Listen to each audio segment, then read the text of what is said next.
роҳравҳои толори ҳаят реҷенси шоми 26 октябр аз ҳунарҳои мардум ороста буд. барои ҳунармандон ҳар маросим баҳонае барои тарғиб аст ва медидем ки аксҳои то андозаи ҷанҷолбарангез ҳам ҷой ёфтанд.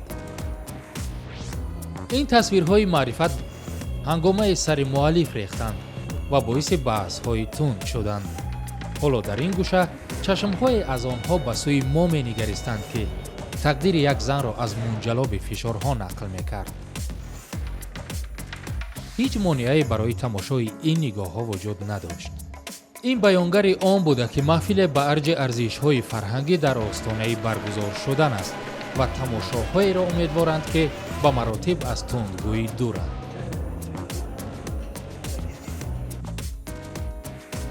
дар душанбе чеҳраи осиёи марказиро интихоб карданд.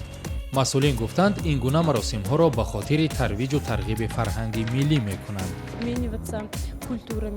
мубодилаи ҳунар, нишон додани латофати миллӣ ва кашфи чеҳраҳои нав аз аҳдофи ин озмун аст. чеҳраи осиёи марказӣ бахше аз озмуни тароҳон ва чеҳраҳои азия модел фестивал аст.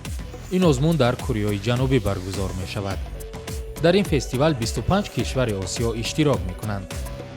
телевизионҳои 127 кишвар маросими ниҳоии онро мустақиман намоиш медиҳанд. ин озмун аз духтар ва писарони оддӣ тарроҳи мӯътабар ва модели шинохта месозад. 15 духтару писар аз тоҷикистон ба озмуни ниманиҳоӣ роҳ ёфтанд. дар душанбе шоми 26 октябр бо намояндагони қазоқистон, қирғизистон ва узбекистон сабқат варзиданд. бар тибқи муқаррарот духтарҳо ва писарҳои 17 то 28 сола барои сабқат интихоб мешаванд ва қаддашон на камтар аз 1 метру 70 сантиметр бошаду ҷисмашон ба меъёрҳои як модел мутобиқ. якеро ба хотири зебоии рӯй интихоб мекунанд, дигареро барои қадди зебо ва андоми нозук. боз кореягиҳо беҳтар медонанд. 15 довар ки 5 тои он аз Кореяи ҷанубӣ буданд, ба муддаиёни сабқати ниҳоӣ дар Сеул баҳо медоданд.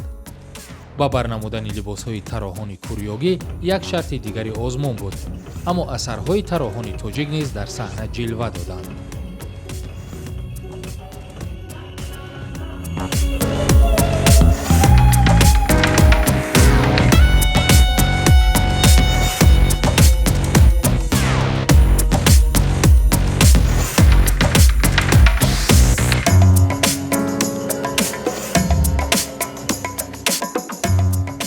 баъди намоиши 3 соатаи либос ва мод ҳакамон ҷойи аввал ва унвони чеҳраи осиёи марказиро ба зебосанами тоҷикистонӣ Валерия Мороз тақдим карданд.